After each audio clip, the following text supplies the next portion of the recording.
सुप्रभात बच्चों, कैसे हो।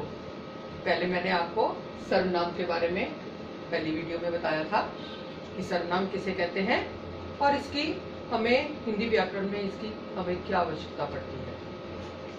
आज हम इसकी परिभाषा पढ़ेंगे और उसके बाद इसके भेद के बारे में बताऊंगे। परिभाषा: संज्ञा के स्थान पर प्रयुक्त होने वाले शब्द को सर्वनाम कहते हैं। जो संज्ञा शब्दों के स्थान पर आते हैं उनको हम सर्वनाम कहते हैं। पहले इसके 6 भेद हैं। पहला भेद है पुरुषवाचक सर्वनाम। पुरुषवाचक नाम से ही पता चलता है और ये जितने भी हमारे सर्वनाम शब्द आते हैं वो व्यक्तिवाचक संज्ञा पर सर्वनाम इनके प्रयोग किए जाते हैं। सबसे पहला है इसका भाग उत्तम पुरुष, मध्यम पुरुष और अन्य पुरुष। उत्तम पुरुष बोलने वाला, जैसे मैंने लिखा है बोलने वाला, मैं, मेरा, हम, हमारा आदि। बोलने वाला, जैसे कि उदाहरण, सबसे बड़ा उदाहरण, मैं उत्तम पुरुष में हूँ, बोलने वाली हूँ, आपके सामने बोल रही हूँ, उत्तम पुरुष। मध्यम पुरुष, जैसे दूसरा उदाहरण, आप, सुनने वाले, जैसे आप सुन रहे हो। हम आपको तू भी कहते हैं, तेरा भी कहते हैं, आप भी बोलते हैं।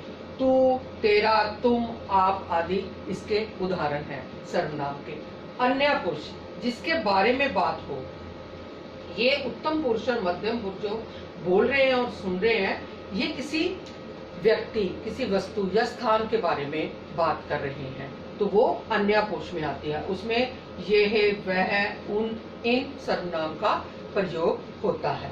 पहला हो गया पुरुषवाचक। अब दूसरा है निश्चयवाचक सर्वनाम। निश्चय, नाम से ही पता चलता है, जो चीज पक्की हो, जिसके बारे में हमें पता है कि ये पक्का है, कि ये निश्चय है, कि ये ठीक है। जैसे यह, वह, उस, इसने, ये इसके उदाहरण हैं। और भी बहुत सारे हैं। अब मैंने एक आपको लिख के दिया, उसका नाम राम ही है, पक्का है वो, उसका नाम राम ही है। ये मेरा घर है, हम कहते हैं ये मेरा घर है, तो आपको पक्का निश्चय है कि आपका घर है। इसने ही गमला तोड़ा, पक्का है कि इसी व्यक्ति ने ही गमला तोड़ा था। तो हम उन चीजों के लिए, जिस बात के किसी व्यक्ति, वस्तु या स्थान, इन सब चीजों का निश्चय रूप में हमें बोध होता है कि ये पक्का ही है, ये सब काम उससे हुए, उनकी जगह वो हम वह, यह, उस, इसने सर्वनाम का प्रयोग करते हैं। अब है अनिश्चयवाचक सर्वनाम। अनिश्चय, जैसे यहाँ निश्चय था, उसका उल्टा, बिल्कुल याद करने में बहुत आसानी रहती है। अनिश्चयवाचक, अनिश्चयवाचक का मतलब जिस काम में आपको लगता है कि वो पक्की नहीं है, वो जो बात हम कर रहे हैं वो अनिश्चयवाचक है। चाहे वो किसी व्यक्ति के बारे में कर रहे हैं, चाहे किसी चीज के बारे में कर रहे हैं, या किसी स्थान के बारे में कर रहे हैं। इसमें इसके उदाहरण कुछ, कोई, किसी, इस तरह के उदाहरण इसके आते हैं। और कैसे उनका प्रयोग होता है। चाय में कुछ गिर गया है। अब कुछ गिर गया है, आप कहोगे कैसे ये हुआ। कुछ में ना कोई चीज होगी, उसी का नाम आएगा ना। वो तिनका है, वो मक्खी है, वो मच्छर है, जब कोई भी चीज है उसका कोई तो नाम होगा। उस नाम की जगह क्या लगाया हमने, सर्वनाम कुछ। बाहर कोई खड़ा है, अब कोई व्यक्ति होगा, तो कोई व्यक्ति जो खड़ा है उसका कोई नाम होगा, इसलिए वो संज्ञा है, उसकी जगह हमने कोई का प्रयोग किया, क्योंकि हमें पक्का नहीं है कि कौन सा व्यक्ति खड़ा है। तुम किसी का कुछ नहीं बिगाड़ सकते। किसी, ये भी किसी व्यक्ति के बारे में कहा कि तुम किसी का कुछ नहीं बिगाड़ सकते, तो किसी व्यक्ति के बारे में ही बात की गई है जिसका हमें मालूम नहीं है। तो इस तरह से ये हमने 3 पहले पढ़े, पुरुषवाचक, निश्चयवाचक और अनिश्चयवाचक। अब आते हैं हम चौथे पर, प्रश्नवाचक सर्वनाम। प्रश्न, नाम से ही पता चलता है, किसी चीज का पूछा जाना, कौन, क्या, कब, क्यों, कहाँ, ये इसके उदाहरण हैं। तुम्हारा नाम क्या है, क्वेश्चन मार्क। नाम क्या है, क्या का मतलब उसका कोई नाम तो होगा, राम, श्याम, मोहन, कुछ भी। तो उसकी जगह हमने प्रश्नवाचक में क्या का प्रयोग करा, सर्वनाम का। तुम कौन हो, तुम लड़के हो, लड़की हो, बच्चे हो, आदमी हो, पुरुष हो, कौन हो। तो लड़का पुरुष ये कौन है, ये सब क्या है, संज्ञा है। उसकी जगह हमने कौन सर्वनाम का प्रयोग किया। बैग कहाँ से लिया, कहाँ, स्थान के लिए, किस स्थान से लिया, तो स्थान का नाम है, तो कहाँ, उसके लिए हम क्वेश्चन पूछेंगे कहाँ, उस कहाँ सर्वनाम का प्रयोग करेंगे। आज क्या बनाया है, क्या बना, कौन सी सब्जी बनाई है, दाल बनाई है, सब्जी बनाई है, कुछ भी जो भी नाम आप लोगे, क्या, तो क्या उसमें हम प्रश्नवाचक सर्वनाम में पूछेंगे। अब आ गया संबंध वाचक सर्वनाम। संबंध, जोड़ना, किसी के साथ संबंध जोड़ना। इन वाक्यों में ऐसे दो शब्द एक जैसे होते हैं जो वो सर्वनाम एक दूसरे वाक्य को संबंध में जोड़ कर रखते हैं। जो सो, जिसकी उसकी, जैसा वैसा। अब जैसे जैसा करोगे वैसा भरोगे, जैसा वैसा, एक जैसे शब्द है, बोलने में रिदम एक जैसी है, इसका संबंध इसके साथ है, इस वाक्य का ही संबंध इस वाक्य के साथ जैसे और वैसे से जुड़ता है।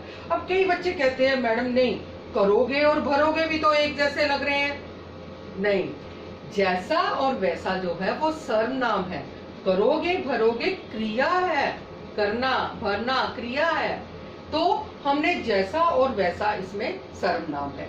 जो तेज दौड़ेगा सो जीतेगा, जो तेज दौड़ेगा जो व्यक्ति, और सो ही जीतेगा। जिसकी लाठी उसकी भैंस, जिसकी उसकी।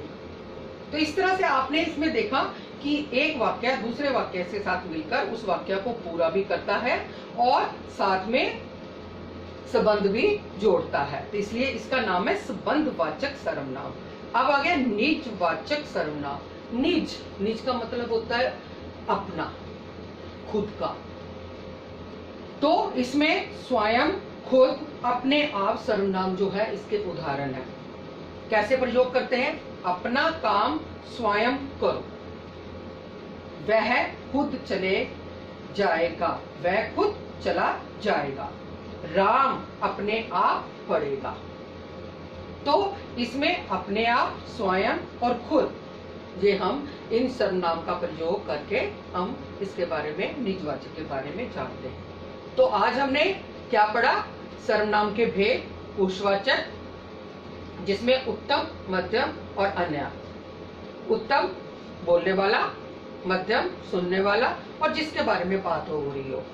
निश्चयवाचक, जिस सर्वनाम के, ये सर्वनाम उस जगह प्रयोग होता है जिसकी बात के लिए हमें पक्का निश्चय है, यह वह उस उसने, ये इसके उदाहरण है। अनिश्चयवाचक, जिसके बारे में हमें, जिसका अनिश्चय होने का बोध हो, पक्की बात ना हो, कुछ, कोई, किसी, इसके बारे में ये उदाहरण है। प्रश्नवाचक, कौन, क्या, कब, क्यों, कहा आदि बहुत से उदाहरण हैं। संबंधवाचक, जो सो, जिसकी उसकी, जैसा वैसा। निजवाचक सर्वनाम, जिसमें स्वयं, खुद, अपने आप, ये इनके उदाहरण हैं। तो बच्चों, आज हमने बड़े ही सरल तरीके से सर्वनाम के भेदों के बारे में जाना। आशा करती हूँ सब बच्चे इसी तरह इसको पढ़ेंगे और याद करेंगे तो बड़ी आसानी से आप सर्वनाम जो है वो याद कर सकते हो, कोई मुश्किल नहीं लगेगा आपको। अब मैं आपसे थम्स अप के लिए बोल रही हूँ। आशा करती हूँ सबको मेरा ये विषय अच्छे से समझ आया होगा। धन्यवाद।